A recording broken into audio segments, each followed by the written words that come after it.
प्रश्नोत्तर सत्संग माध्यम से आज एक प्रश्न आया है दंड पाणी प्रधान उड़ीसा से।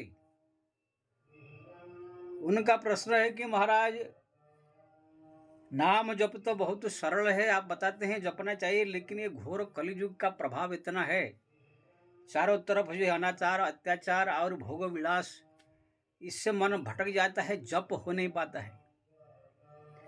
हाँ, इसके लिए क्या उपाय करें, कुछ बताए। श्री राम श्री राम श्री राम। यही तो है, घोर कलियुग ही सबसे बड़ा श्रेष्ठ युग है। इसलिए कुछ करो और न करो, केवल नाम जप से ही कल्याण हो जाएगा। इसके लिए जो है शास्त्र ने कलियुग को श्रेष्ठ बताया है।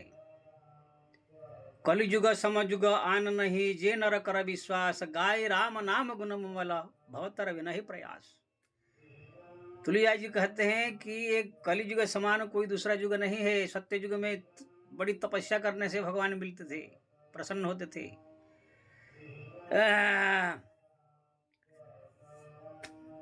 कृते जय ध्यायते विष्णु तथा जयते मखई, द्वापरिम परिचर्यादम तद कलि हरि कीर्तनात्। भागवत में स्पष्ट सुखदेव जी कह रहे हैं, कृते जम ध्यायते विष्णु, सत्य युग में बड़ी ध्यान तपस्या करनी पड़ती है, 100 साल तब जाके भगवान प्रसन्न होते थे।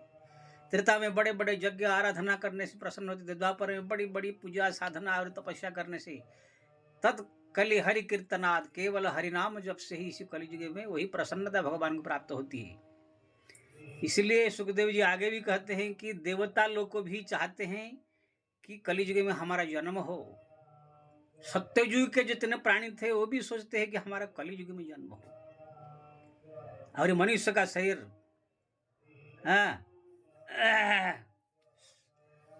देव दुर्लभ जो है ये शरीर है। साधन धाम मोक्ष कर द्वारा, पाई न जई पर लोक संवारा। साधन का धाम है, देवताओं के लिए दुर्लभ है। इसलिए घोर कलियुग में जो है कोई साधन कोई कर नहीं सकता है, ना कोई यज्ञ कर सकता है। बढ़िया शुद्ध सा करेगा तो भी ना तिल शुद्ध मिलेगा, ना घी शुद्ध मिलेगा, ना कोई वस्तु शुद्ध मिलेगा। तपस्या करने जाएगा तो मन भटक जाएगा, कुछ कर नहीं सकता है। पूजा भी करेगा तो ये सब वस्तु शुद्ध नहीं मिलेगा। कथा प्रवचन में सब मिलावट है, सत्संग में भी मिलावट है, साधु संत में सब जो है मिलावट आ गए हैं। केवल हरिनाम एक ऐसा चीज है जिसमें कोई मिलावट नहीं है। इसलिए भगवान ने कहा घोर कलियुग में कुछ करे और न करे, केवल मेरा नाम जपो। कलि दोष निधे राजन अस्ति एक महान गुण, संकीर्तनाय कृष्ण से मुक्त संगम परम रहित। सुखदेव जी बार बार कहते हैं, राजन ये घोर कलियुग जो है भयंकर जो है, कोई मन को स्थिर होने नहीं देगा। तरह तरह कोई चीज कोई संयम नहीं कर सकता है, कोई क्रोध नहीं त्याग सकता है, काम नहीं त्याग सकता, लोभ नहीं त्याग सकता, कोई भी मन के विकार को त्याग नहीं सकता है, खाने पीने का भी संयम नहीं कर सकता है, कुछ नहीं कर सकता है। खाली मंच पर खाली भाषण देने के लिए है। बड़े बड़े संत आ जाते हैं, सब बड़े बड़े मंच में भाषण दिए जाते हैं, ये नहीं खाना चाहिए, ये नहीं खाना चाहिए, ये मानो संयम करना चाहिए, क्रोध को जितना चाहिए, काम को जितना चाहिए, लोभ को जितना चाहिए, पराई स्त्री को जो है माँ जैसे मानना चाहिए, पर धन को विषय के समान मानना चाहिए।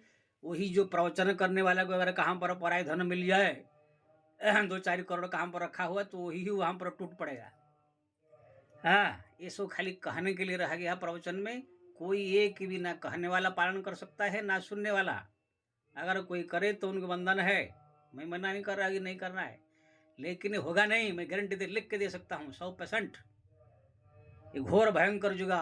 50 साल पहले मैं जो 40 साल पहले जो मैं कलयुग को देखा था, कैसे परस्पर में प्रेम था। गली गली में सब गांव में देखता था, महिलाएं बैठ करके 12 बजे दिन में जो है भागवत का रामायण का पाठ करते थे। गांव के सब बूढ़े लोग जो बैठ कर भागवत चर्चा करते थे। परस्पर में प्रेम था, एक दूसरे के प्रति कितना लगाव था, सहयोग था। कोई साधु संत आ जाते थे तो गांव में मिल करके उनकी सेवा करते थे। जगह जगह हरिनाम कीर्तन ये सब था, भागवत होता था। वही 40 साल के बाद मैं वही जगह जाकर देख रहा हूँ, सब महिलाएं जो बैठ करके इमिटेशन बना रहे हैं। भागवत गया, पुरुष लोग बैठ कर अपने अपने बार बार दूसरे की चुगली बुराई निंदा राजनीति की चर्चा, उसका कैसे ये हो जाए, उनका लड़का कैसे नौकरी लग गया, उसका कैसे हो गया, यही सब चर्चा चल रहा है। ना कोई भागवत रामायण, ना कोई हरि कीर्तन, कुछ नहीं। खाली कैसे रुपया मिले, धन मिले, संपत्ति मिले, बिल्डिंग बने, हमारा लड़का कलेक्टर बन जाए, इंजीनियर, यही सब चर्चा होने लगा है। 40 साल के अंदर में ये दुनिया को बहुत परिवर्तन करते होते हुए देखा। आगे 50 साल के बाद और भयंकर युग आ जाएगा। ये जो आजकल थोड़ा बड़ा बच्चा है, ये नहीं खाना, वो नहीं खाना, कुछ नहीं, सब खाएंगे। साधु संत भी मटन मच्छी खाएंगे। अभी कहीं कहीं चालू हो गया है। वही सबसे बड़ा साधु का संत कहे लगा जिसके पास फर्स्ट क्लास सुंदर सुंदर चेलिया 2 4 5 हो, भोग विलास का सब सामग्री हो, बड़े बड़े आश्रम हो, बड़े बड़े पैसा वाला हो, जो उसे सबसे बड़ा संत हो कहलाएगा। ये सब जो है आजकल थोड़ा बड़ा मर्यादा बचा हुआ है। लड़का लड़की में जो प्रेम है या एक दूसरे का औरों से संबंध रखना ऐसा बचा हुआ है। आगे चल कर ये का जैसे दुकान में जाकर आलू 1 किलो लाते हैं, फटाक से 20 रुपया देते हैं, आलू मिल जाता है। ऐसे किसी भी औरत को 10 रुपया 5 रुपया दे दो, आगे तुम्हारे पास होगी। किसी भी आदमी को 10 50 100 रुपया दे दो, बुला लो, कोई भी आएगा, तैयार हो जाएगा। ये सब जुग आने वाला 50 साल के बाद। इसलिए और ये भयंकर युग जब आएगा 100 साल, तब तो कहना बात ही अलग है। इसलिए मैं सबसे निवेदन करता हूँ, ये घोर कलयुग है। यहाँ पर किसी का मन स्थिर नहीं रहेगा, किसी का मन संयम में नहीं रहेगा, कुछ नहीं होगा। केवल हरिनाम, केवल हरिनाम, केवल हरिनाम जपने का आदत डाले। और जो इसको पकड़ लिया, समझ लो बाजी मार लिया। छोटी सी उदाहरण देता हूँ, जैसे किसी को कैंसर हो गया। कैंसर होने के बाद टाटा मेमोरियल ट्रस्ट बम्बई गया। वहाँ पर देखा डॉक्टर ने, तुमको बहुत कीमो चढ़ेगा, ये चढ़ेगा, तुम जो है सर्जरी होगा, ये होगा, ये होगा, ये होगा। वो घबरा गया, इतने पैसा खर्च होगा, इतने टाइम लगेगा। लेकिन किसी अच्छा कोई स्पेशलिस्ट डॉक्टर ने कहा, तुमको कुछ नहीं करना है, खाली एक गोली मैं लिख कर देता हूँ, एक गोली रोज आप खा लिया करो। वो गोली ला करके जो उसने खाया, खाते ही उनके उसमें सब कीमो फीमो सब उसमें था और शरीर स्वस्थ होने लगा था। लेकिन मूर्ख है, ऐसा है, वो एक गोली खाने के लिए भी उसको तकलीफ है। हाँ, वहाँ पर कीमो चढ़ता, सर्जरी होता, ये होता, ये होता, फिर भी उसको खाली एक गोली खाने के लिए तकलीफ है। ऐसे ही जो है हमारा सत्य युग में, त्रेता युग में बड़े बड़े यज्ञ, आराधना, तपस्या, साधना, ये सब करना पड़ता था। लेकिन ये कलि युग में केवल एक दो ठो अक्षर खाली राम राम राम राम राम कहने के लिए जो है हमारा शास्त्र ने कह दिया, भगवान ने कह दिया, ये 2 ठो नाम जपने के लिए भी उसको जो फटता है। अब मैं कहूँगा, अगर जो एक छोटा सा काम भी घोर कलयुग में नहीं कर सकता है, राम राम, फिर अपना चुल्लू भर पानी में मरो, अपना सर्वनाश करो।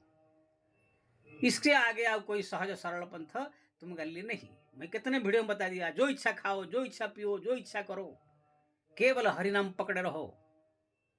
मैं ये नहीं कह रहा कि सब मनमानी करो, लेकिन जितना हो सब संयम भी करो। इस बात नहीं अगर हो रहा है, तुम्हारा जो इच्छा खाओ पियो करो, लेकिन हरिनाम को पकड़ के रहो।